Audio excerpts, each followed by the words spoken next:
Bueno, ¿qué tal? Soy Cristóbal Cobo. Estamos muy contentos de estar aquí, la posibilidad de poder compartir con una gran comunidad de personas interesadas en la educación. Yo dirijo un centro de investigación en Uruguay, del Plan Ceibal, que estudia equipamiento tecnológico y aprendizaje de niños.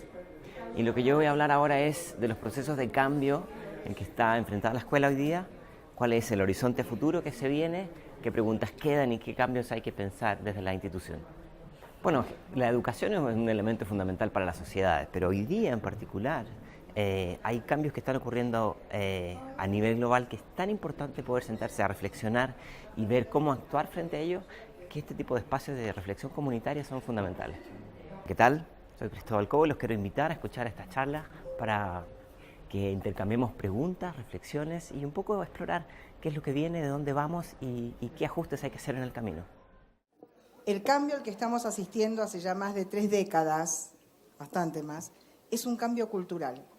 En nuestra tradición educativa, la escuela ha tenido una función esencial de transmisión del conocimiento y de hacer llegar a las nuevas generaciones el saber establecido. Esto está muy ligado al propio origen de la escuela y a su función de reproducción en un contexto de una sociedad industrial que concebía a la escuela como un espacio más de reproducción del orden social. Los cambios que se están produciendo en este momento en la cultura que rodea a la escuela, porque hablamos antes de cultura, tienen que ver en gran parte con las tecnologías de la información y algo de esto ya fuimos viendo ayer con el doctor Schwarzstein. Con las tecnologías de la información y no solo, también con las de la comunicación y con la forma particular de trabajar a partir del conocimiento, y esto nos obliga a una transformación en la cultura educativa y escolar. Los sistemas de gestión del conocimiento por fuera de la escuela han cambiado en las últimas décadas mucho más de lo que ha cambiado la escuela en sí misma en la gestión del conocimiento. Este contexto cultural estaría demandando del docente nuevas funciones y maneras de hacer que tendrían más que ver con ayudar a los alumnos a descubrir los mejores caminos para acceder al conocimiento, para gestionarlo los alumnos mismos, para relacionarse los alumnos mismos con el conocimiento y para dialogar con él. Vamos ahora a presentar al doctor Juan Cristóbal Cobo Romaní a dictar su conferencia hacia una cultura de la innovación educativa, cómo dialoga la tradición con la disrupción que generan las tecnologías digitales. El doctor Cobo va a ser acompañado por la licenciada Silvina Di Leonardi en el momento de las preguntas. Quien es Silvina, es integrante de la Comisión Pedagógica de Cordiap. Bien. Juan Cristóbal Cobo es tan jovencito que les vamos a decir Cristóbal. Posee un título, un grado cum laude en Ciencias de la Comunicación en la Universidad Autónoma de Barcelona.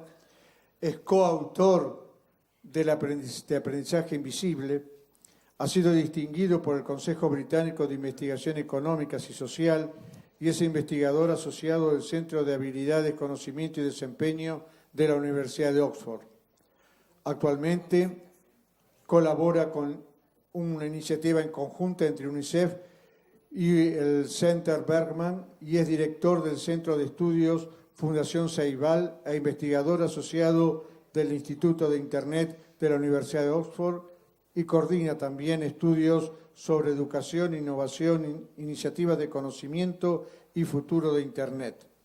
Su libro más reciente, Innovación Pendiente, del año pasado, del 2016, y ha sido también conferencista e invitado en más de 30 países. Es evaluador externo del Banco Interamericano de Desarrollo y también de varias organizaciones internacionales del trabajo y del Centro Internacional de Investigaciones para el Desarrollo de Canadá. Es chileno, pero reside en Uruguay, así que es uno de nuestra tierra acá, sudamericano, bien de abajo, bien sudamericano, bien sudaca, como dirían los del norte. Le damos un aplauso y lo invitamos a Cristóbal a que pase. Bueno, la verdad es que ha sido una jornada súper interesante. Yo estoy realmente muy agradecido por la invitación.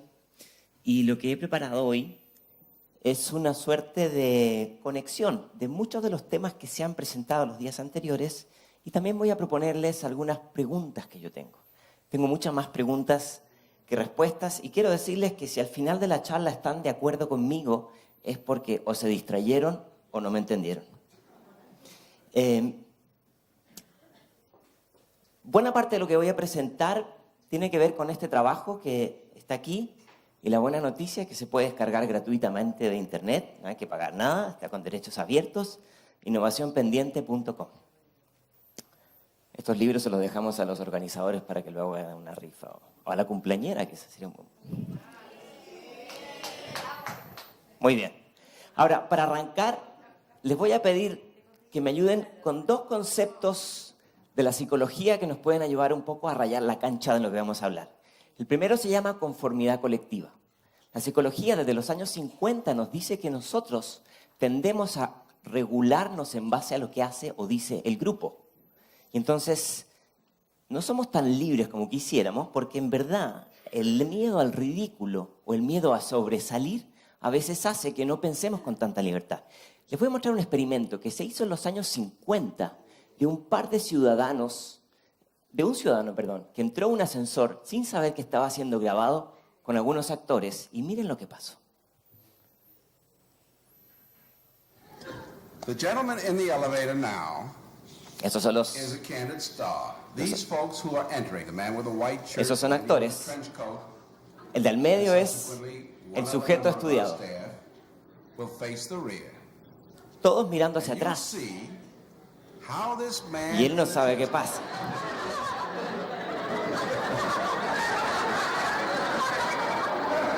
tries to maintain his individuality.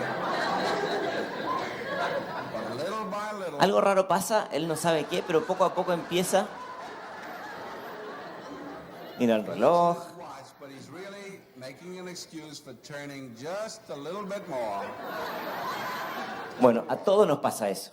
Y hay otro concepto de la psicología que se llama el sesgo de confirmación, que significa que nosotros tendemos a ignorar o a rechazar cualquier información o evidencia que contradice nuestro sistema de pensamientos. Es decir, estamos de acuerdo con nosotros mismos, ¿no? Y entonces ocurren cosas como esta. Los ludistas, a principios del siglo XIX, estos artesanos textiles salieron a destruir las primeras máquinas de producción fabril porque los iban a dejar sin trabajo. Pero básicamente es este principio del sesgo de confirmación, que rechazamos cualquier cosa que nos hace ruido. Por eso muchos tomadores de decisión en el norte se resisten al calentamiento global, porque resiste y choca directamente con su sistema de pensamiento. Pero esto ocurre a lo largo de la historia en distintos momentos. Por ejemplo, Charles Duell, el director de patentes de los Estados Unidos, a fines del siglo XIX dijo ni más ni menos: todo lo que puede ser inventado ya ha sido inventado. Millikan, premio Nobel de Física en los años 20, dijo: no hay chances de que el hombre alguna vez pueda entender el átomo. Miren lo que pasó 20 años después. El zar de Rusia, con una brillante lucidez en la aparición del ferrocarril, dijo: nadie va a pagar por ir en una hora de Berlín a Potsdam cuando puedes ir gratis en tu caballo durante todo un día. ¿Qué significa esto? La limitación cognitiva en alguna medida es una confianza excesiva en lo que creemos que sabemos y una incapacidad para reconocer nuestros límites, nuestra ignorancia. Entonces, ¿qué es lo que ocurre? Que las oportunidades son cognitivamente distantes, están donde nadie las ve. Y entonces, para que esto funcione, hay que buscar una manera de ver un poco más allá. Y entonces, ahora que ya dije cómo vamos a hacer esta exploración, voy a arrancar con mis preguntas. La primera pregunta es si todo cambia. ¿Realmente todo es absolutamente distinto antes? Miren esta imagen. Es una clase en el siglo XIV. El docente adelante, los alumnos atrás. Por suerte eso ya lo dejamos atrás, ¿no? El docente habla, el alumno duerme. Por suerte eso ya quedó atrás, ¿no? El docente habla, los alumnos hablan entre ellos. Por suerte eso es parte del pasado, ¿no? Hoy día el mundo es mucho mejor porque hoy tenemos tecnología. Y entonces hoy tenemos tecnología donde el docente habla y los alumnos hablan entre ellos. El docente está adelante y los alumnos atrás. Pero tenemos tecnología. Y entonces aquí ocurre algo que es interesante. La tecnología redibuja las relaciones de poder. La tecnología redibuja quién define dónde y qué conocimiento es el relevante. Por eso es que hoy día los docentes lo que necesitan o lo que demandan en muchas investigaciones no es más habilidades para usar tecnología, sino que son habilidades de pedagogía para usar tecnología, que es algo completamente distinto. No es el uso diestro del dispositivo, sino que es entender estas nuevas dinámicas. Entonces la pregunta que nos queda es, ¿cómo preparar a los docentes para jugar en estas nuevas reglas, donde el conocimiento surge por otras fuentes también y las relaciones de poder se van desdibujando? Ahora, yo ponía estos dos momentos del tiempo, pero a lo largo de la historia, las expectativas de que la tecnología vaya a ser el agente de cambio se mantienen sistemáticamente década tras década. Esta es una fotografía de un periódico en Canadá de hace 35 años. Y miren el titular, es una preciosidad. Dice, los computadores traerán al siglo XXI a los jóvenes de 5 años. Este titular podría estar hoy día en la mañana en el periódico. Yo lo que me pregunto, ¿hasta cuándo el siglo XXI va a seguir sonando como algo nuevo? Ahora, acá más abajo dice, podrían llegar a traer más motivación de parte de los jóvenes. Pasaron 35 años y seguimos esperando que las tecnologías por sí solas se conviertan en el gran atajo, en el gran acelerador. Pero evidentemente las reglas del juego están cambiando y hay un proceso de aceleración que genera confusión, que genera una sensación de desbordamiento. Incluso para quienes nos dedicamos a investigar esto, la cantidad de transformaciones y de innovaciones son tan aceleradas que es muy fácil perderse en esta avalancha de innovación. Y esto tiene que ver con este proceso de las curvas de cambio. Se llama la ley de la fractura o la ley de la disrupción. Los procesos de cambio tecnológico ocurren no solamente de manera constante, sino que de manera exponencial. Muchos de ustedes habrán escuchado la ley de Moore, pero básicamente el proceso de cambio tecnológico no descansa. Y si vemos una película que a lo mejor no se ve tan vieja, que tiene 3 o 5 años, cuando vemos los teléfonos que están en esa película y los computadores de esa película, nos parecen del pasado, ¿no? Ahora, los cambios de la sociedad, de las organizaciones, de las empresas, los cambios políticos, son mucho más graduales. En el mejor de los casos, cuando hay cambios. Es decir, frente a los cambios exponenciales de la tecnología, los otros son cambios incrementales. Y hay que hacerse cargo de esto. Y no es un problema de la escuela el que está rezagada al cambio tecnológico, porque también pasa con la ley, también pasa con los cambios sociales. Clay Shirky dice que las revoluciones no ocurren cuando las sociedades adoptan nuevas herramientas. Las revoluciones ocurren cuando las sociedades adoptan nuevos comportamientos. Y eso es lo que ha costado tanto meter en la escuela, un cambio en los comportamientos y no necesariamente una adopción tecnológica. Ahora, está cambiando la secundaria, la primaria. Vamos a ver algunos datos para ponernos un poco en contexto.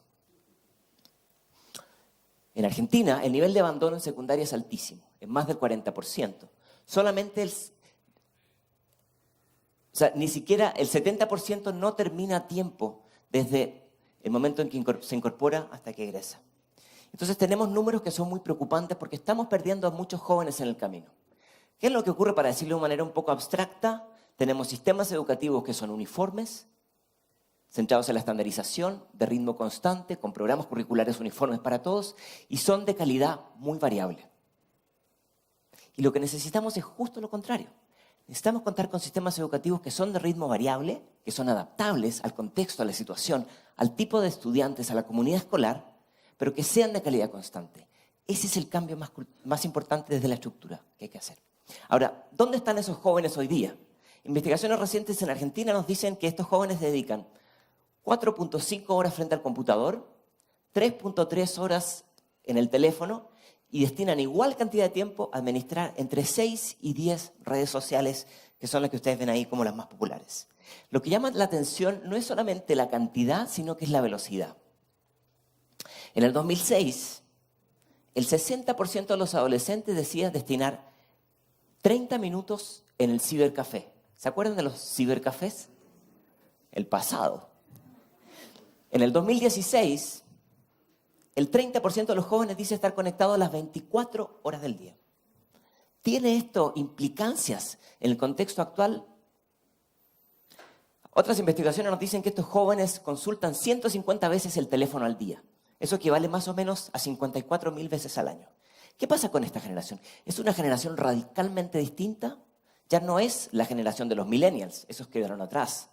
Los millennials son los primeros que pasaron en la transición de lo analógico a lo digital. La generación actual es la generación Z.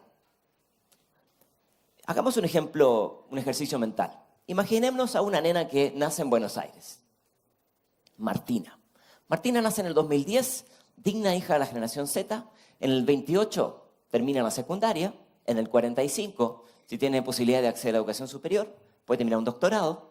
Y según las proyecciones de la OMS, que vivimos 10 meses más cada 5 años, Martina podría fácilmente vivir hasta final del siglo.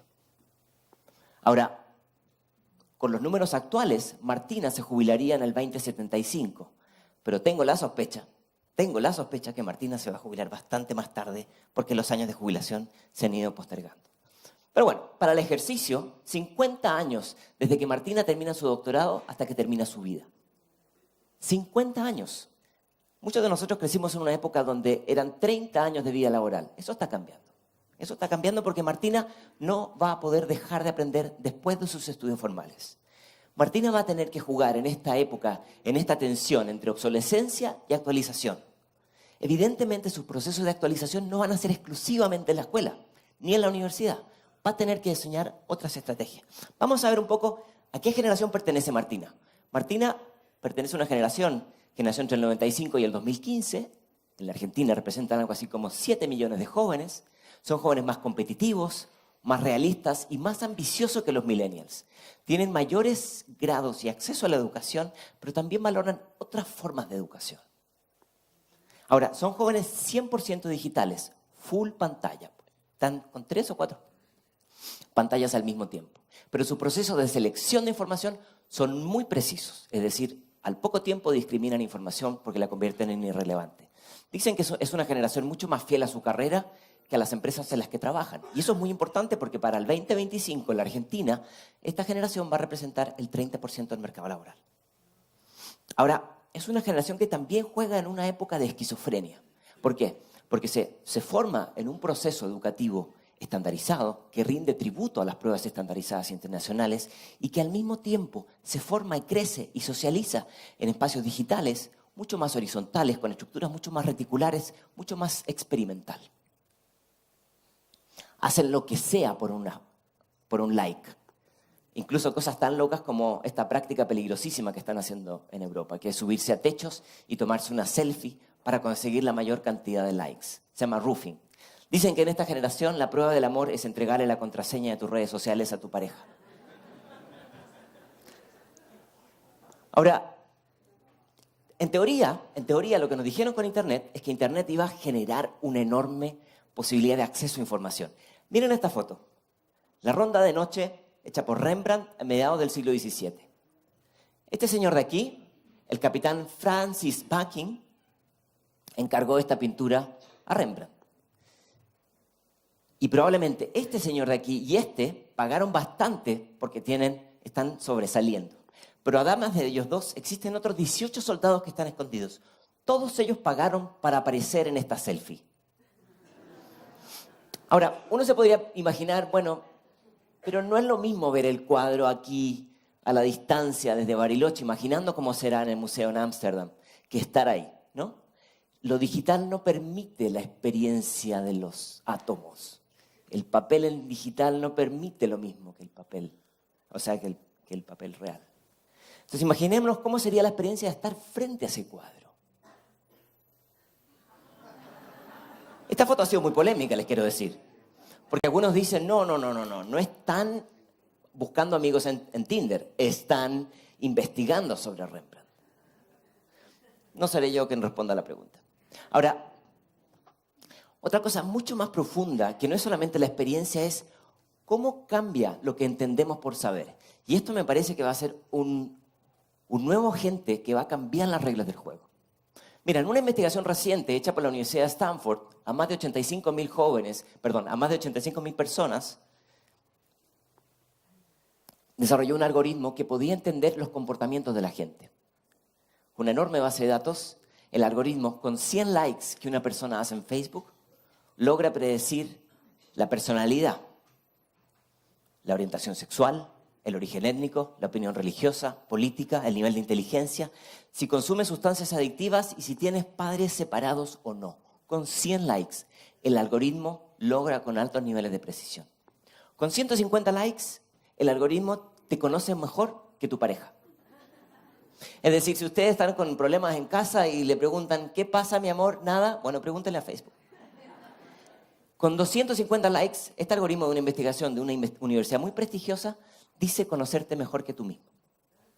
Estamos hablando de un cambio de paradigma tan importante como la llegada a Internet. Se habla de la revolución 4.0. Les voy a mostrar un ejemplo.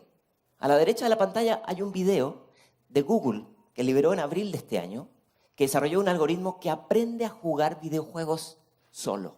Es decir, no se le dan las instrucciones, no se les dan las reglas. Y juega un video de Atari. ¿Alguien jugó aquí Atari en los 80? Bueno, muy bien. Este algoritmo, sin que nadie le diga cómo, empieza a entender cuáles son las reglas. ¿Por qué? Porque desarrolla herramientas cognitivas que hacen mímesis de cómo funciona el cerebro, ¿no? Y va haciendo un análisis automático y va aprendiendo. Yo si hubiera visto esto cuando era joven, hubiera ahorrado millones de horas. Eso es en 10 minutos. En 120 minutos, el algoritmo juega mejor que cualquier experto. ¿Por qué? Porque aprende la realidad y mientras más datos procesa, más inteligente se vuelve. Y entonces se empieza a identificar. Si tiro la bola allá, cae de esta manera. Si la tiro de otra, entonces identifica relaciones, patrones y cuáles son las implicancias de sus acciones. Lo más impresionante es que con 240 minutos, es decir, 2 horas sin que nadie le diga nada, juega mejor que cualquier ser humano. ¿Por qué? Porque descubre que si pone la bola en una esquina, hace que la bola entre arriba y gane. Yo cuando vi esto me deprimí y dije, tantas horas de mi vida que me podría haber ahorrado si hubiera visto este videojuego. Modifica su comportamiento, descubre nuevos conocimientos y rectifica. Ahora, esto es un videojuego. ¿Qué tiene que ver con la educación? Bueno, vamos a ver un ejemplo que está un poco más cerca de lo que nos interesa hoy día.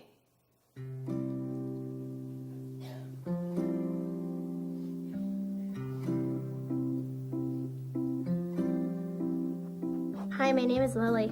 Hi, Lily. Nice to meet you.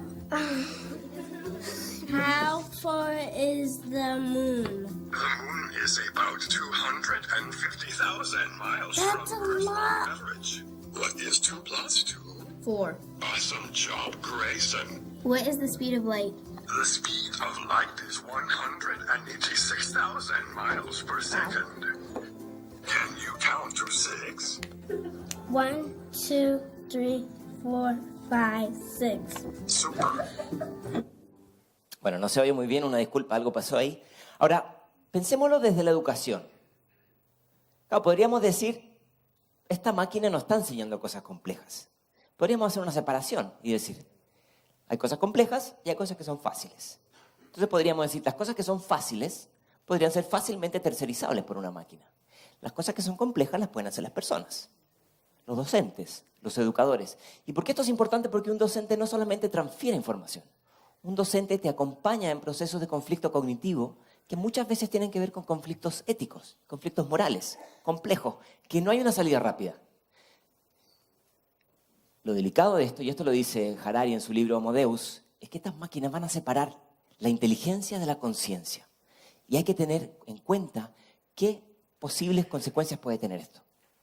Ahora, si lo miramos desde la educación, hoy día estamos viviendo un momento fascinante. Nunca en la historia, creo yo, había existido tal clara comprensión de que hay que construir un equilibrio entre las habilidades cognitivas y las habilidades socioemocionales.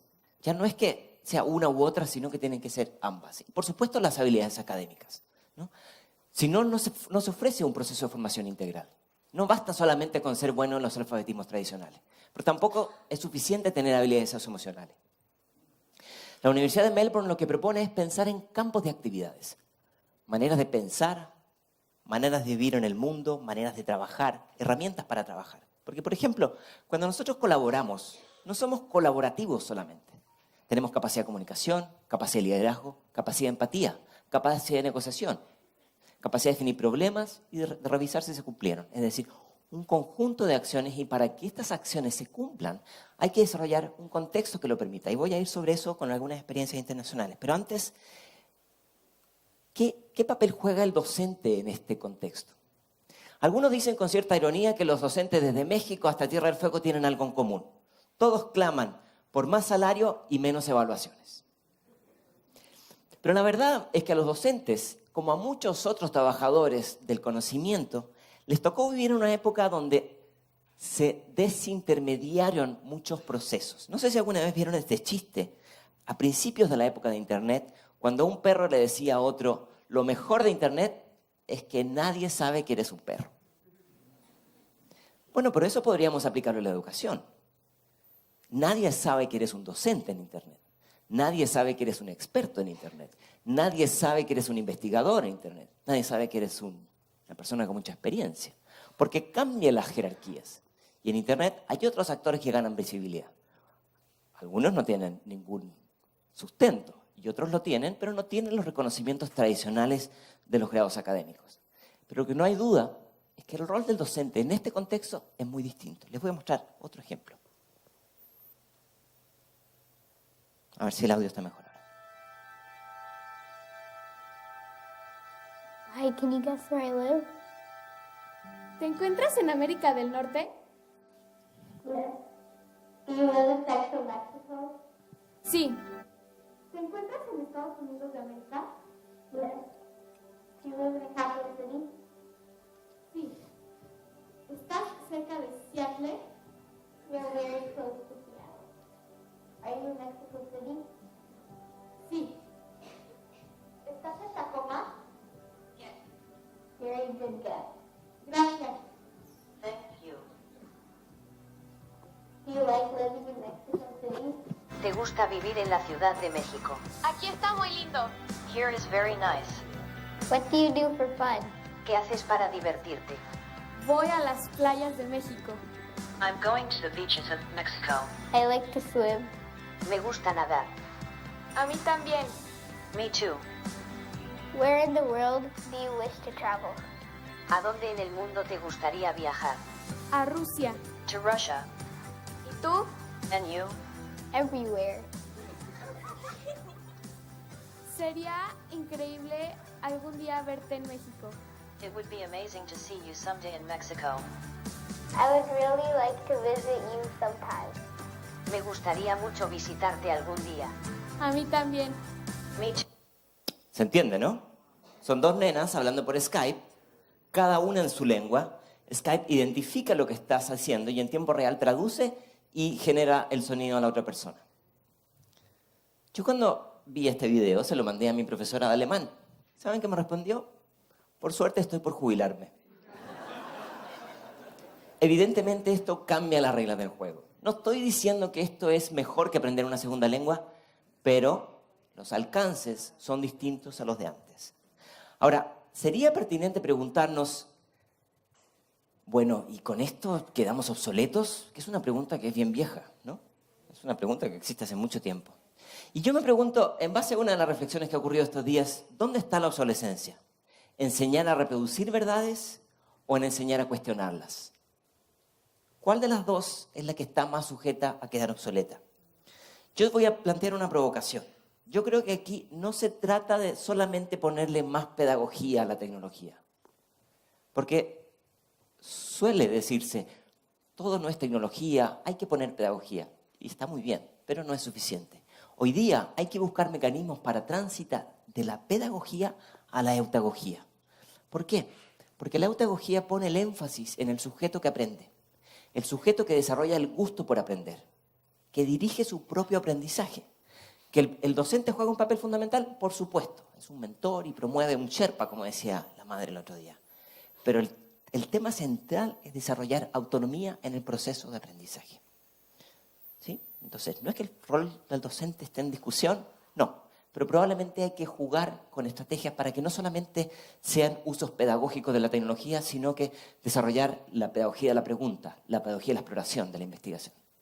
Y una de las preocupaciones que yo tengo es que en una sociedad donde los docentes juegan un papel fundamental, muchas veces a los docentes no se les reconoce el rol que juegan. Quiero mostrar un ejemplo de Chile. Una familia que celebra el puntaje de su hijo que le permite entrar a cualquier carrera. Ya, familia, quiero hacer un brindis por Pablo y su tremendo puntaje en la PSU. Y mala nota del colegio, excelente. Sí, pues. Pablo, ¿y ya sabes lo que quiere estudiar? Con tu puntaje te puedes regodear. Sí, pedagogía. Bien. ¿Profesor? Uy, profe, ¿qué seco? ¿Tú no sabes lo que tiene que aguantar un profesor? Y menos lo que gana.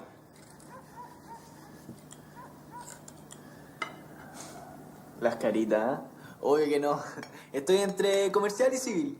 Ya, bueno, pero... ¿Por qué la profesión más importante del mundo no es la más importante para todos los chilenos? Yo no sé si esto es un problema solo en Chile, pero tengo la sospecha que tenemos una deuda pendiente. Ahora, aquí voy a usar una frase de Papert que se citó ayer. Papert, este profesor del MIT, decía, el papel del docente es crear las condiciones para la invención en lugar de proporcionar conocimiento ya hecho. Papert falleció hace años, pero hoy día esto es más vigente que nunca porque el conocimiento ya hecho está por todos lados, está en todos sus bolsillos. Y entonces aquí viene la pregunta, ¿cómo cambia la escuela en este contexto? En el libro Innovación Pendiente hablamos de un triángulo muy básico, pero que ayuda a ordenar la discusión. Tenemos un montón de contenedores, desde el dinosaurio hasta la pizarra, el libro, la libreta, contenedores. Tenemos una enorme cantidad de contenidos, hoy día mucho más contenidos que antes, contenidos soñados por los cuales había que pagar antes, están de acceso gratuito. Lo que pasa es que los contextos donde aprovechar estos contenedores y estos contenidos muchas veces no se dan. Y les digo un secreto, es mucho más fácil multiplicar y acelerar el acceso a contenedores y a contenidos que multiplicar el acceso a contextos que saquen el máximo provecho a estas nuevas tecnologías. Voy a mostrar algunos contextos que me parecen interesantes. Imagino muchas cosas ya las conocen, pero una rápida mirada por el mundo. En Finlandia, de quien se habla mucho en educación, hace poco entró en una nueva reforma educativa. Incorporaron asignaturas transversales, que no las llaman asignaturas. Una de ellas son temas transversales, mejor dicho. Una de ellos es ciudadanía participativa e innovación, o emprendimiento, mejor dicho. Entonces, a chicos de 13 a 15 años se les da la posibilidad de desarrollar la cultura de innovación. Se les da la posibilidad de emprender, de manejar conflictos, de tener opiniones críticas frente a situaciones difíciles. Se genera un contexto y un espacio para experimentar. No hay divisiones entre las matemáticas, la lengua y las ciencias naturales, porque lo que hay que hacer es aprender a hacer. Entonces, cuando se da ese contexto, ahí sí se pueden recoger toda esa lista de habilidades que la Universidad de Harvard sugiere como las habilidades para sobrevivir, en el libro de Tony Wagner. Otra experiencia que a mí me parece fascinante, India. En el sur de la India hay una fundación que se llama Agastya y dijo, uno de los problemas que tenemos en la India es que no tenemos suficientes científicos. Entonces desarrollaron una fundación que es un laboratorio de laboratorios gigantesco, como todo en la India, para despertar la curiosidad científica de los niños. Niños de contextos sociales muy difíciles, cuyos padres, por supuesto, que no saben leer. Y entonces a estos niños los llevan a este laboratorio, que es un laboratorio gigante, una especie como de Walt Disney, ¿sí? Donde pueden experimentar, pueden trabajar con científicos, pueden convertir objetos reciclados en objetos científicos y van explorando y van desarrollando la cultura STEM, ciencia, tecnologías, ingenierías y matemáticas, con arte y medio ambiente. Como en la India todo es grande, a final de la década van a haber prestado servicios a 50 millones de niños. Y ya están saliendo premios y reconocimientos de la Academia Nacional de la Ciencia. ¿Cómo hacer para traer esta práctica acá? Uno de los principios filosóficos que ellos tienen es, por favor, tocar. Si no tocas, no aprendes. Otro ejemplo, los círculos de aprendizaje. Esto ocurre mucho más en Estados Unidos. Hay un montón de gente que está consciente de la enorme cantidad de recursos digitales que están en Internet. Pero tiene un problema. No le gusta estar aprendiendo solo frente a una pantalla. Algo que nos pasa a muchos. Tenemos esta necesidad de contacto. Y entonces, mucha gente que toma contenido de los cursos masivos en línea, los MOOCs de los que se habló ayer, los baja y se juntan en una biblioteca, en un café, en un centro comunitario. Un grupo de personas que tienen intereses comunes que no se conocen, se reúnen 1 o 2 horas, una vez a la semana, durante 6 o 8 semanas, para revisar las materias del MOOC y para compartir. ¿Hay un experto que da clases? No. Hay un proceso social de intercambio, como la gran mayoría de nosotros estudiamos en algunos momentos de nuestra vida. Un ejemplo mucho más profesionalizante lo podemos encontrar en Corea. Las Meister High School, que son secundarias que diseñan su currículum para preparar a los jóvenes para el sector industrial, para trabajar en temas de bioinformática, de nuevos medios, de instrumentos médicos, incluso de aviación. Yo decía, qué ganas de que nuestros niños estuvieran en eso. ¿Cómo lo hacen? Tienen un currículum que responde a las necesidades industriales y además lo combinan con experiencias en el campo de trabajo. Se aseguran que los chicos aprendan una segunda y una tercera lengua y después vuelvan a tener una experiencia de inserción fuera de su país. No solamente por el tema de la lengua, sino por el tema de la apertura cultural. Y eso me lleva a otra pregunta. ¿Cambian los alfabetismos? Para responderla rápida es, los alfabetismos que eran importantes siguen siendo importantes, pero ahora aparecen otros alfabetismos. Déjenme darles un ejemplo. Una investigación reciente muestra que casi el 70% de los jóvenes busca primero en YouTube antes de cualquier lugar. Así que si ustedes como yo buscan en Google, bienvenidos porque somos de otra generación. Ahora, esto es interesante porque YouTube no es ni bueno ni malo. Es un lenguaje más multimedia. Igual que el lenguaje escrito, la clave está en aprender a filtrar información relevante de irrelevante. Pero también es una generación que se permea mucho de los estímulos mediáticos. Entonces aquí hay una reflexión que es cómo transitar de las competencias digitales a las competencias más de pensamiento crítico. En el libro de Innovación Pendiente se plantean algunas. No son recetas mágicas, es la recopilación y sistematización de trabajos en muchos países. Por ejemplo, la capacidad de crear conocimiento y no solamente consumirlo. Desarrollar el sentido de ciudadanía digital, que es un elemento al que voy a volver en un momento. La mentalidad global. Cómo aprender a pensar y a construir con otros que tienen una mirada contextual completamente distinta a la mía. Cómo desarrollar la capacidad de aprender de manera flexible. El instinto de autoexploración, esta sed por el aprendizaje. La capacidad del aprendizaje colaborativo, que no es solamente coordinarse con otros, sino que es transformarse con otro. El multialfabetismo. El alfabetismo es un concepto que es más complejo, se va dinamizando con el cambio de lenguajes y por último, la capacidad de ser un artesano digital. Todas estas se resumen en seguir aprendiendo. Y les voy a mostrar ahora un ejemplo de que el seguir aprendiendo no está limitado por ninguna generación, por ninguna etapa de edad de la vida. ¿Será esa la que dice cámara o no? Sí, pero va una. Y ya probó ella. ¿Y dónde aparece la foto? Para ver. acá. Acá la otra. Pero ahora quedó en rojo, así que no sé. Tócala de nuevo. ¿Y por qué querés una selfie? Porque veo lo que nos que nos sacamos las 4 juntas. En lugar de selfie sacaba una foto. Pero no me saco yo misma, nunca sé dónde estoy. Nos tenemos que poner más juntas. Mirá. Pero no tengo dedo para apretar el coso. Tendría que estar más largo, más lejos. Mirá, no, porque vos no estás saliendo. Susana, vos no salís. Pero vos, o ponete vos a ver más abajo y así como una arriba y otra. Y bueno, que 2 se sienten y dos paradas. Vení para acá. Un aplauso, por favor.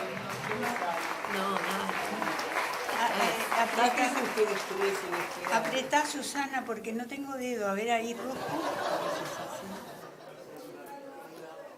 El aprendizaje no tiene edad.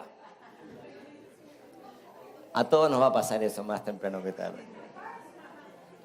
Ahora, perdón que traiga de nuevo a Papert, pero es que me parece que él es muy lúcido enfrente de esto. Dice, todas las habilidades se van a volver obsoletas. Todas. ¿No? Excepto la capacidad de responder a situaciones fuera del alcance de lo que la escuela nos enseñó.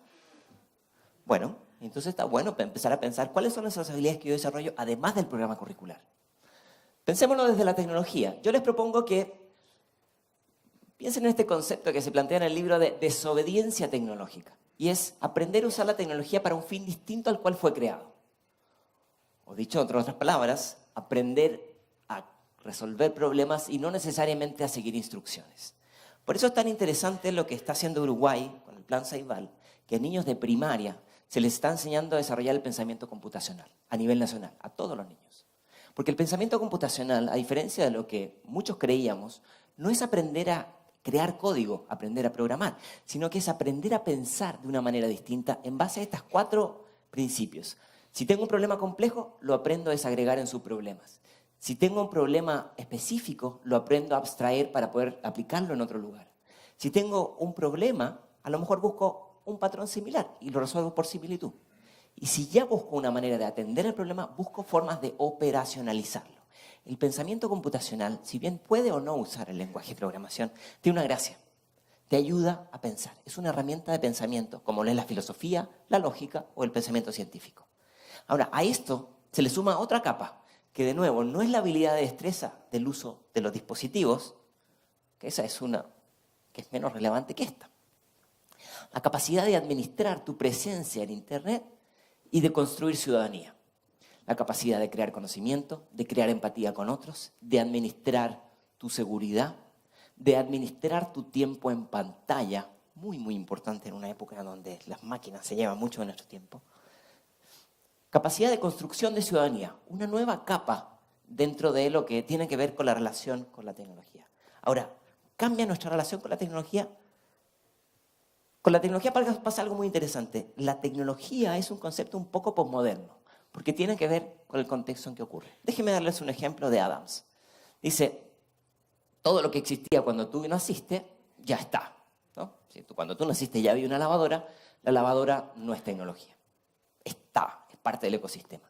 Ahora, si algo ocurre dice él, entre tus 15 y 35 años, surge algo en ese momento de tu vida, no solamente es fascinante, sino que si aprendes más o menos cómo utilizarlo, puedes dedicarte profesionalmente a hacer algo con esa tecnología. Y todo lo que ocurre después de los 35 años, bueno, eso es fuera del orden de la humanidad. Entonces, evidentemente en distintos momentos, a distintas personas y a distintas generaciones, lo que entienden por tecnología son cosas distintas. Por eso que a veces algunos se molestan porque la escuela no innova más rápido, no incorpora tecnología. Pero a veces se olvida que la escuela es multiedad, en los que la administran, en los que enseñan, y eso implica distintas lecturas a la tecnología. Tenemos tipos diferentes. Tenemos viejas y nuevas tecnologías para repetir prácticas educativas tradicionales. Tenemos un segundo nivel que es ocupar tecnología para hacer una mejora incremental. Por ejemplo, transitar de una imagen en 2D a una imagen en 3D. Tenemos un tercer nivel que es utilizar tecnología para desarrollar algo absolutamente transformador. En este caso no es transformador desde lo tecnológico, sino que es transformador desde lo educativo. Aquí tenemos niños en New Hampshire trabajando con chicos en Buenos Aires. Ahí están, ¿no? Y están negociando y construyendo conocimiento y aprendiendo una segunda lengua y aprendiendo de otra cultura. Si se fijan, la parte de la transformación no tiene que ver con la innovación tecnológica. Déjenme plantearlo de una manera un poco más abstracta, a ver si les sirve a ustedes para lo que hacen en el día a día. Tenemos un primer nivel que es la mejora, ¿no? Se utiliza mucho la tecnología para la fase de mejora, para hacer procesos más eficientes, se sustituye el papel por la pantalla o se aumenta algo que se hace un poquito mejor. Una innovación incremental. El tema está en cómo aprovechamos la tecnología para innovaciones de orden transformacional. Es decir, donde se modifica radicalmente dónde se produce y dónde se valora el conocimiento. Cuando digo dónde, me refiero al espacio, al contexto, a la persona, para redefinir cómo se actualiza el conocimiento y cómo se conecta el conocimiento de una disciplina con otra y para transformar lo que entendemos con el hecho de saber. No es que todo tenga que ser transformacional, pero evidentemente no nos alcanza utilizar la tecnología para hacer procesos más eficientes. Ahora, ¿cambia la relación con la tecnología? Yo tengo la impresión que está cambiando. Déjenme mostrarles algunos ejemplos. David Byrne, un músico, publicó hace poco en una revista en el MIT algo que me dejó pensando. Él dice, la tecnología actual ofrece la posibilidad de un mundo con menos interacciones. Cada vez más entramos a estas máquinas que están metidas en las paredes y nos aparecen botones. Antes eran las contestadoras telefónicas, ahora esas contestadoras coexisten con muchas otras cosas. En los 70, cuando aparecen los primeros cajeros de banco, generó una gran protesta. Hoy día los supermercados están incorporando esto y ya nos parece natural. Pero eso ocurre también con un montón de tecnologías digitales. Ya no necesitamos ir a pedirle a un amigo que nos presente una amiga, le pedimos a Tinder que nos presente a alguien, ya no tenemos que ir a la tienda de música, bajamos la canción en Spotify. Y esto está generando una redefinición en las relaciones e interacciones sociales. Déjenme mostrarles un ejemplo. 2 ejemplos en realidad. El primero, el de arriba, es una tienda de comida rápida en China, donde una persona ya no interactúa con un vendedor, sino que va, hace la orden de la comida que quiere y cuando tiene que pagar, pone su rostro y por reconocimiento facial le carga a la cuenta. Ya no hay que sacar el molesto dinero, ya ni la tarjeta de crédito hay que sacar, nada. Y abajo está el proyecto de Amazon para este año, que se llama Amazon Go, que es un supermercado ya sin ningún cajero. Ni siquiera tiene que usted pasar los productos de comida por un lector. Va a recoger las cosas y con unos sensores que están puestos en el supermercado, los pone en su bolsa, en su maletino, en lo que esté trayendo, y sale. Y ya está. Y le llega una cuenta cargada a su tarjeta, ¿no? Es terrible porque uno pone un montón de cosas y ya ni siquiera tiene que sacar dinero para decir, bueno, estoy gastando mucho dinero. Están cambiando las relaciones con la tecnología. Ahora tengo una pregunta para ustedes. ¿Cuántos de los que están aquí están en escuelas que prohíben el uso del celular en clases? Bueno, es más o menos un 25%. ¿Cuántos lo permiten? Perfecto, es como otro 25. Y hay otro que no sé qué pasa, porque... Voy a mostrar un video que es un poco polémico sobre este tema. No necesito que estén de acuerdo, pero me parece que va a darle un poco de sabor a la discusión.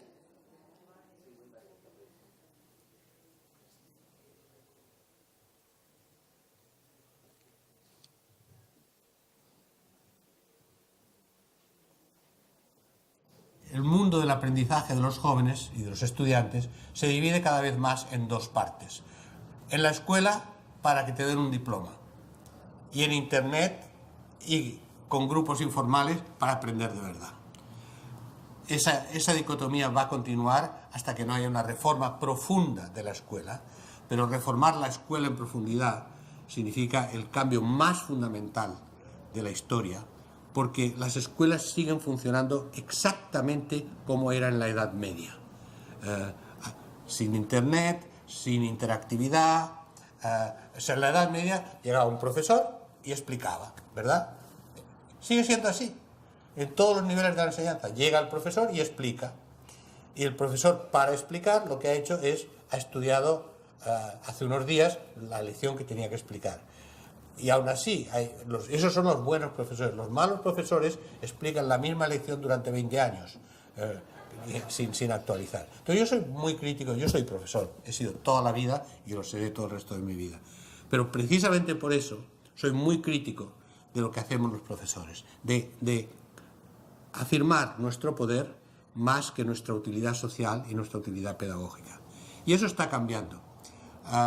En estos momentos en Europa, en Estados Unidos, no conozco los datos en Brasil, pero pueden ser semejantes, hay un 32% de abandono escolar en la secundaria, jóvenes que deciden que no les interesa.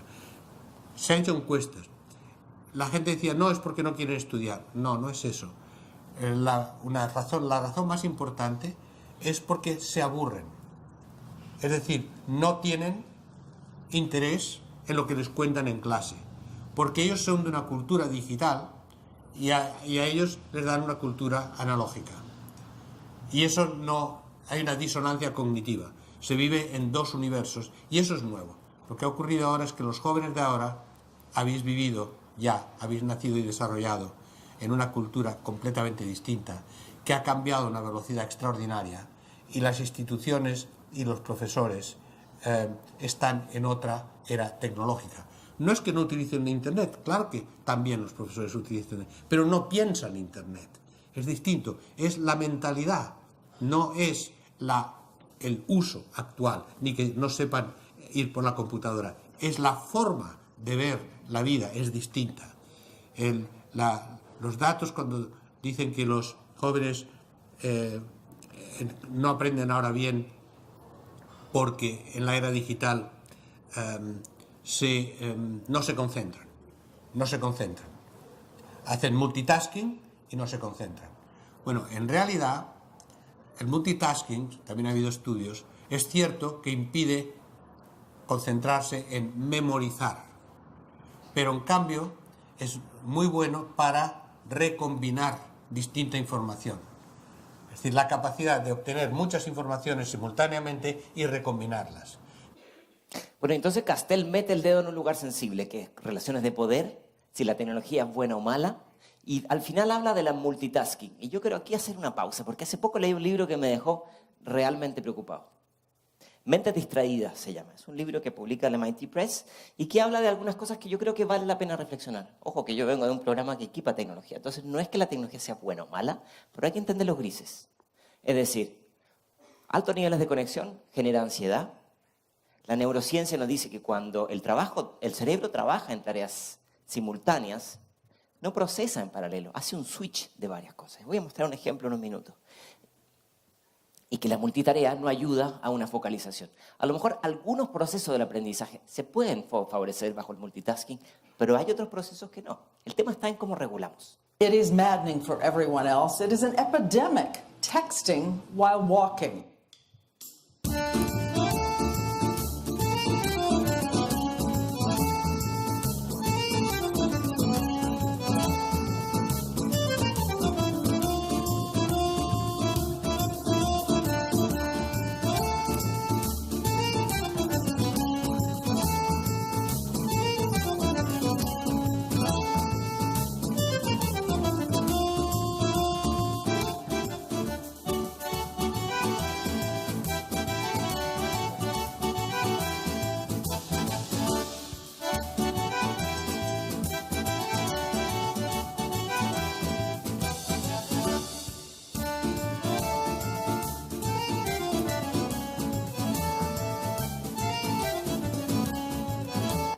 Bueno, podríamos seguir toda la tarde, pero aquí yo creo que la lección es hacer más cosas que te hagan olvidar que tienes que confirmar qué está pasando en tu teléfono todo el tiempo. El famoso FOMO, el fear of missing out, o miedo a perderse de algo. Entonces les voy a hacer una propuesta. Les voy a plantear algo que podría ser contradictorio, y es decir, la capacidad de autorregular el tiempo en pantalla también es una habilidad digital. Es más, investigaciones recientes dicen que hay que estar 2 horas antes de acostarse sin el teléfono, porque la luz LED estimula tu sistema nervioso, que es justamente lo opuesto a lo que necesitas. Así que, si tienen hijos, si tienen estudiantes, es buena idea hablar de estos temas. Último video sobre el tema.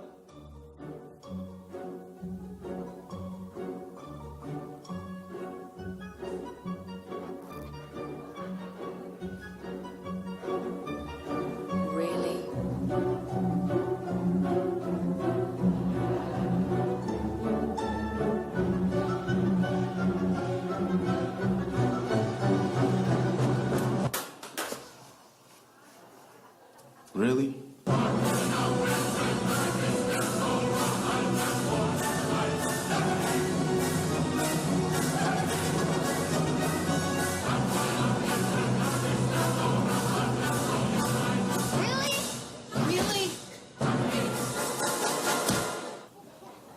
Bueno, 5 ideas para pensar sobre este tema. En primer lugar, como ustedes saben, hay que aprender a administrar las relaciones en pantalla. Porque las relaciones en pantalla, la distancia implica nuevos códigos. Y no todos saben eso. La distancia implica generar nuevos códigos. Y créanme que esto me parece no lo discutimos suficiente con los jóvenes. El segundo tiene que ver con el hecho de cómo hacemos para entender que el costo de utilizar aparatos que piensan por nosotros. Pensar es gratis, y cuando hay máquinas que lo hacen por nosotros es cómodo, pero eso no es libre de costo. El tercer elemento tiene que ver con aprender a filtrar lo que es real de lo que es ruido. La famosa, las noticias la posverdad es decir, hay que desarrollar nuevas herramientas para filtrar el ruido en una sociedad de la sobreinformación. Y no me van a creer, pero hay muchas escuelas en el mundo, y no lo digo como una buena práctica, pero hay que tomarlo en cuenta, hay que ponerlo en el radar. Están utilizando esta herramienta que se llama Over Yonder, está difícil pronunciarlo, Yonder, que es un estuchito que se le entrega a los niños en la mañana en la escuela, ponen su teléfono ahí y es un estuche magnético que bloquea cualquier llamada, cualquier mensaje, y entonces el niño al salir de la clase se le pasa. Yo no lo podía creer cuando vi las investigaciones que decían que a los niños se les había disminuido el nivel de ansiedad después de un par de días con esto. Para pensarlo, yo creo que el mensaje que hay detrás de lo que estoy planteando no es prohíba la tecnología. Mi llamada es a reflexionar en los límites y los alcances. Y por último, tenemos que buscar una manera de calmar a esta sociedad hiperestimulada que si no tiene un like, no tiene un amigo nuevo, no tiene un dedo hacia arriba, se siente con depresión, ¿no? Aprender a limitar estos egos. Y aquí, quienes les interese este tema, les propongo que hagan un vistazo en este manifiesto que se llama Acta Diurna, que dice que lo virtual es real, que las palabras tienen consecuencias y se es lo que se comunica. Un montón de cosas que son muy, muy relevantes en una época donde las nuevas generaciones pasan mucho tiempo en Internet. Algunos proponen soluciones tecnológicas. Perdón, ¿querían tomar una foto? Actadiurna.org. Les debería tomar una foto a ustedes tomando fotos. Está en Internet.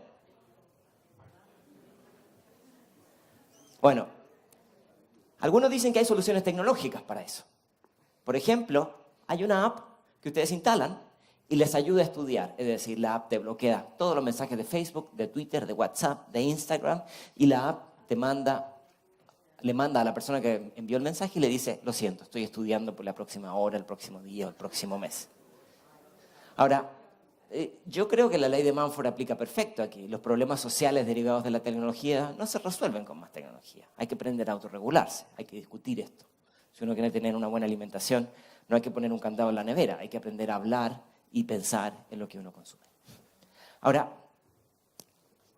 ya en mi última parte de la presentación, cambia la forma de evaluar. Si cambiamos los contenedores, cambiamos los contenidos, cambiamos los contextos, ¿podemos seguir utilizando los mismos instrumentos de evaluación de toda la vida? Llenar burbujas, como dicen los gringos, a las pruebas de opción múltiple. Déjeme plantearlo de la siguiente manera. Nosotros aprendemos de manera formal e informal. El aprendizaje ocurre a lo largo de la vida en esas dos dimensiones. Pero además aprendemos de manera intencional, como por ejemplo pasar esta mañana aquí, y de manera inesperada. Por ejemplo, cuando hacemos una investigación. Reconocemos muy fácilmente el aprendizaje formal intencional, estar sentado en clase. Podemos validar el aprendizaje formal inesperado cuando hacemos un estudio, cuando trabajamos con una comunidad. Pero hay un montón de otros aprendizajes que están en otros espacios y en otros momentos que son fundamentales en la vida. Especialmente en una época en que estamos conscientes que el aprendizaje a lo largo de la vida es clave. El tema está en que no contamos con buenas herramientas para reconocer esos tipos de aprendizaje. Les voy a mostrar un ejemplo.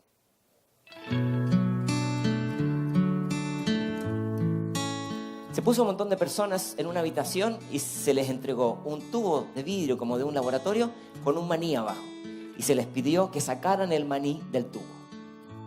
El tubo estaba fijo a la mesa y no había más instrucciones que aplicar la creatividad.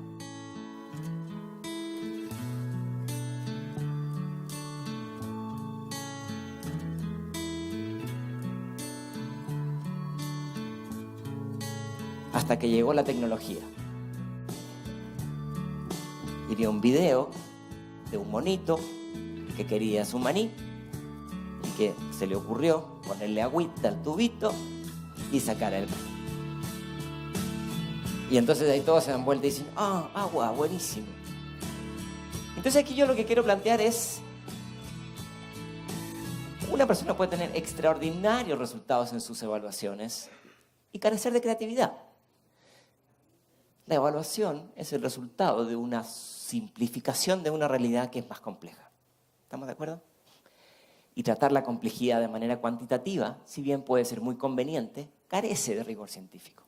O sea, lo que estoy diciendo, esto no es una bofetada a la evaluación, pero es un llamado a tener otras formas de evaluar y a no sobrevalorar la evaluación, porque hay un abanico de oportunidades. Ayer se hablaba de los portafolios. El Departamento de Estados Unidos de Educación plantea que hay que transitar de una evaluación después del aprendizaje a una evaluación insertada en el proceso de aprendizaje. De una evaluación rígida, evaluación estandarizada, a una evaluación adaptativa. Contamos con tecnologías para eso. De una evaluación que ocurre al final postergada, atrasada, a una evaluación que ocurre en tiempo real. Es un cambio en el proceso de entender cómo y cuándo aprendemos. Les voy a dar un ejemplo. Cuando fui a la India, a Agastya, trabajé con un profesor de Finlandia y él me enseñó cómo él evalúa a sus estudiantes. Hace un sistema de autoevaluación pública. Es decir, cada chico se evalúa a sí mismo con estas taxonomías. Entonces aquí hay un ejemplo de un caso cualquiera, de un proyecto de medio ambiente. Si identifica el problema, si puede desarrollar estrategias, si puede actuar, lo contextualiza con otros problemas, en fin, una serie de dimensiones que podrían estar en cualquier evaluación. Lo valioso está abajo. Si el estudiante se evalúa verde, dice, conozco el tema y puedo ayudar a otro. Miren lo interesante, el que más sabe es el que puede enseñar, no es el que tiene el dominio personal. Ese es un cambio cultural enorme. Después, el segundo nivel es, conozco el tema, tengo destreza y me siento confiado que puedo usarlo. Dominio, pero también confianza. El medio es, no necesito saberlo, pero puedo aprenderlo por mi cuenta. Es decir, un poquito de demasiada confianza, pero dice que cuenta con los medios para. Y la zona para preocuparse es abajo. No necesito saberlo, pero podría necesitar orientación. Bueno, este compa está en una mejor situación porque sabe que si se empieza a hundir el barco tiene que llamar por ayuda. El más preocupante es el que no sabe que no sabe. No lo sé y no siento que esto es parte de mi trabajo. Ahora, ¿dónde está la belleza de este instrumento? Que como todos se evalúan, se autoevalúan, el docente sabe a quiénes pedirle ayuda para que le enseñen a los otros. Y los otros también pueden pedir ayuda. Y yo le dije a mi amigo, con mi pequeñez cultural, le dije, pero esto no va a servir, porque si lo aplicara donde yo trabajo, los niños harían trampa. Y él me dice, sí, harían trampa, y esto le funcionaría una vez, 2 semanas, 3 semanas, 4 meses, pero llega un momento que tendría que decir, no doy más, y vuelve atrás, vuelve a la ficha 1.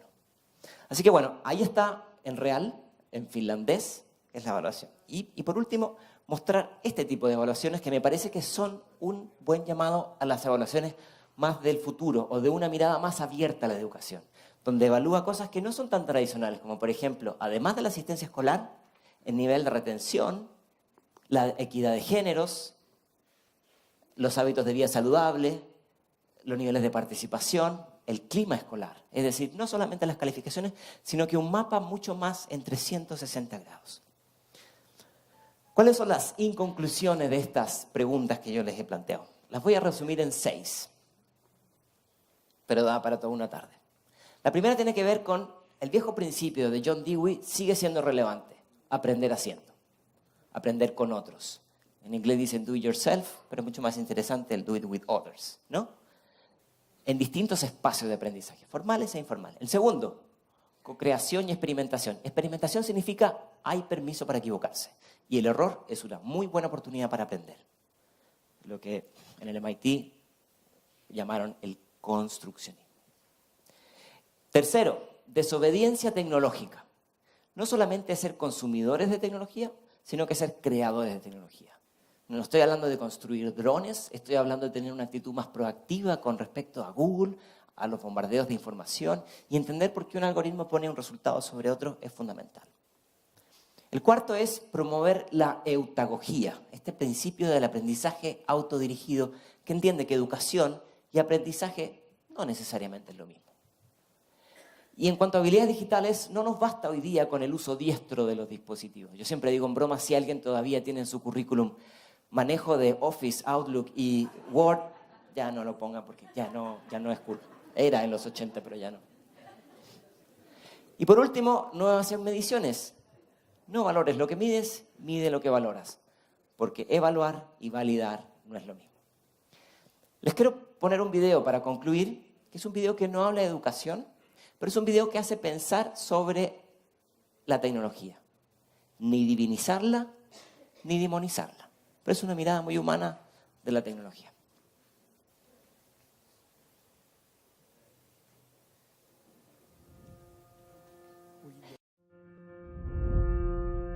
O ideal, além de ser o maior peso que o homem pode carregar,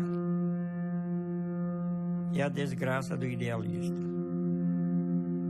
Assim, no condicionado. These words were written by the old poet Raimundo. used to live in a place he called the island. When I saw Raimundo for the first time, he gave me one of his poems. From that moment, he started to be a part of my life. Writing is his passion. He writes every day. Higiene material, higiene mental. Aqui não sei qual é a mais difícil de praticar. Assina o condicionário. Raimundo always wanted to publish a book of his poems. And as a person who lived in the street, it became an impossible dream. I felt I need to do something. I told him that I will create a page for him to publish his poems and to make him recognize himself as a man and as an artist. People start to get close to him, to talk to him, to go there, to say, hey, I saw you, I want to know you, I always want to know, but I didn't have the courage to come and talk. And then something unexpected happened. I got a message from his brother.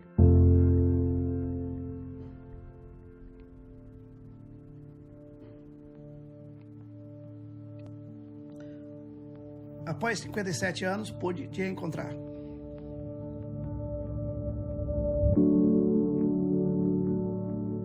Quando eu cheguei na ilha, eu encontrei um homem no meio de uma sacada de lixo, com cabelo, sem fazer barba, sem condições higiênicas nenhuma,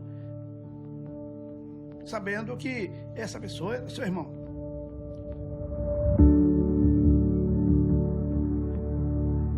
Sugeri que viesse morar comigo.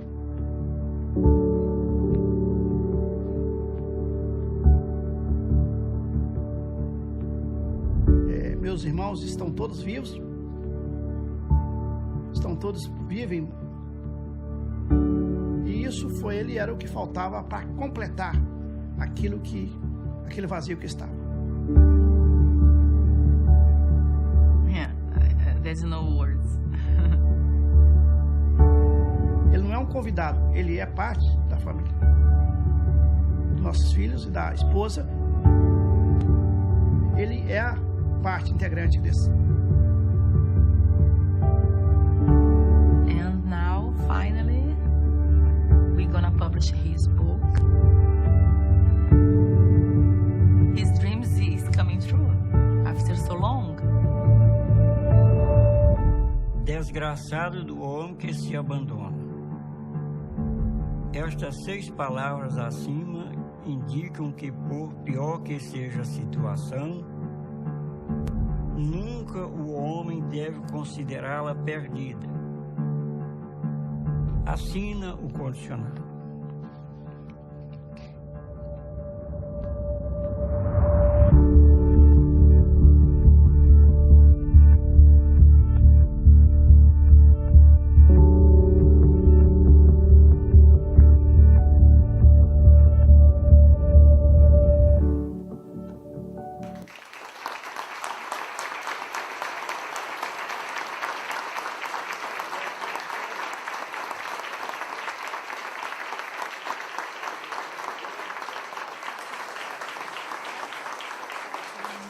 Pocas palabras, ¿no? Ahora me parece que va a costar entrar en el clima de las preguntas porque creo que el video nos deja altamente impactados a todos.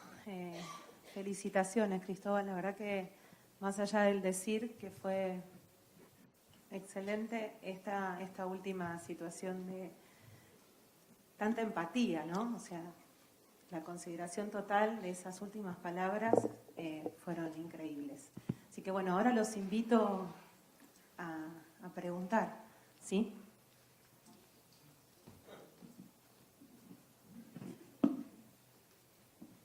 Buen día, gracias. Soy Norma, directora de un secundario del Colegio Tarbut. Alguna vez prohibí a mis profesores estar en Facebook con los alumnos, hasta que un alumno, un día de paro de aviación, que las profesoras no podían llegar al colegio, y hubiesen estado ausentes, el niño se enteró, llamó a su mamá que trabajaba en la agencia de aviación y eso hizo que los docentes estuvieran en el colegio. La pregunta que te hago es, un poco asociando con esto, ¿qué pensás de esta relación Facebook, docentes, alumnos, WhatsApp de padres, colegio, de la invasión de estas redes a nuestro trabajo un poquito? Muchas gracias. Bueno, y perdón si alguien quedó con el corazón apretado, no era la idea tampoco del video. Lo que usted plantea es fundamental, porque habla de una escuela que tiene unas paredes muy porosas, es decir, los límites entre los contextos personales y públicos, individuales y colectivos, son tremendamente jabonosos y es difícil poner una línea de lo blanco y lo negro. Alguna autora lo llama un colapso de los contextos, es decir, varios contextos ocurren de manera colapsada en Facebook.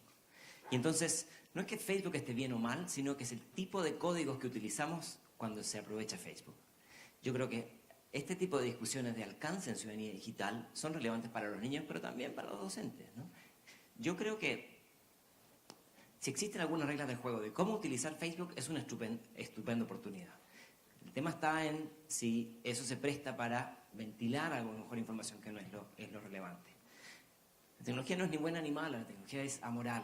No va a perjudicar ni beneficiar si no hay estrategias detrás.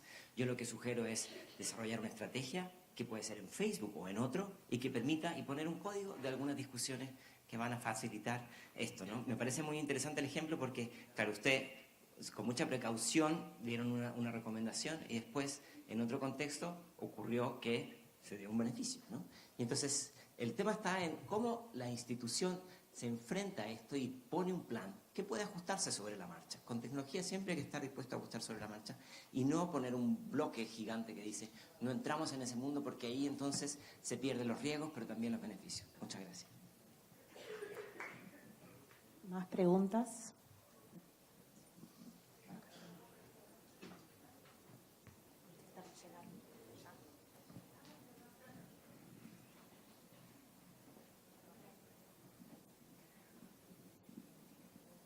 La pregunta que yo te quería hacer tiene que ver con tu conocimiento, tu experiencia o tu tránsito, porque de todo esto lo que nosotros estamos escuchando y que estoy 100% de acuerdo, de hecho vengo como desde otra línea también que tiene que ver con el arte y con el filosofar en espacios donde los niños hoy me preguntan por qué no pensamos en estos espacios públicos como lo hacemos, por qué no se puede pensar así en la escuela.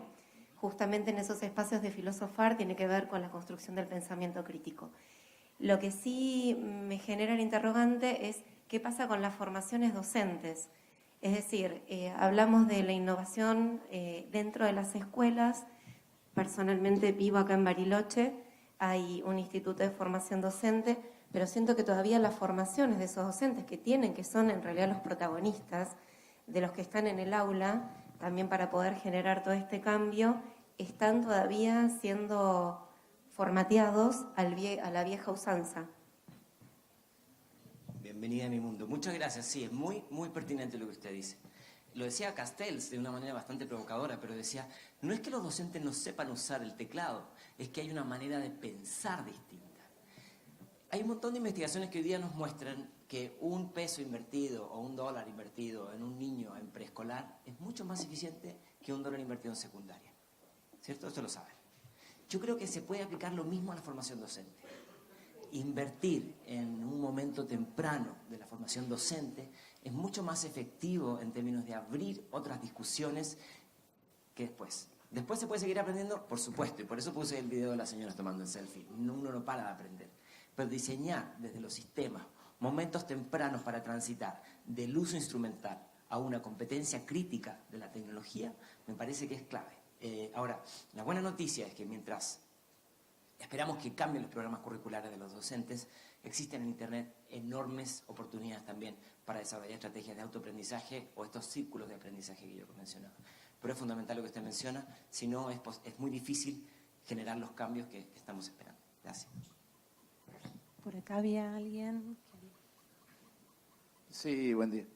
Con respecto al uso de las redes sociales que decía la señora allá, en nuestro caso estamos en el nivel primario.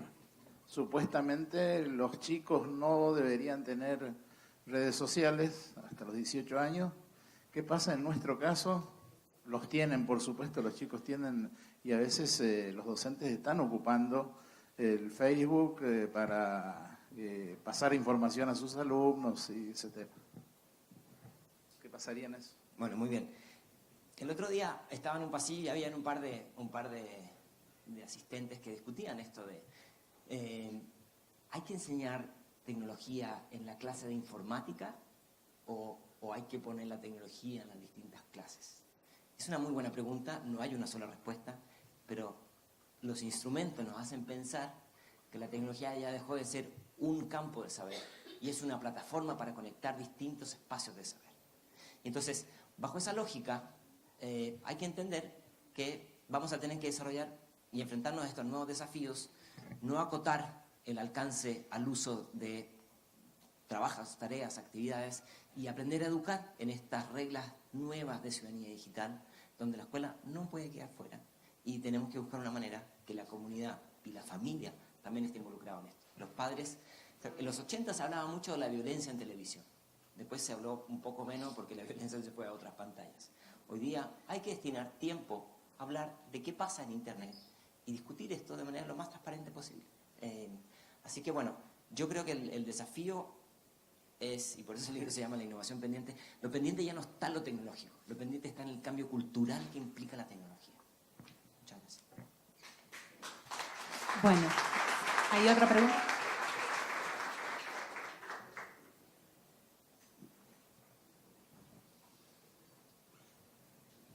Hola Cristóbal, buen día. La consulta que quería hacerte respecto a tu mirada con este modelo que impulsa Sugata Mitra de entornos de aprendizaje autorregulado, que están funcionando en algunos países del mundo y cuál es tu mirada. Y la segunda instancia, ¿cuál es la diferencia que tenemos con Uruguay que puede ir en ese camino? Muy bien.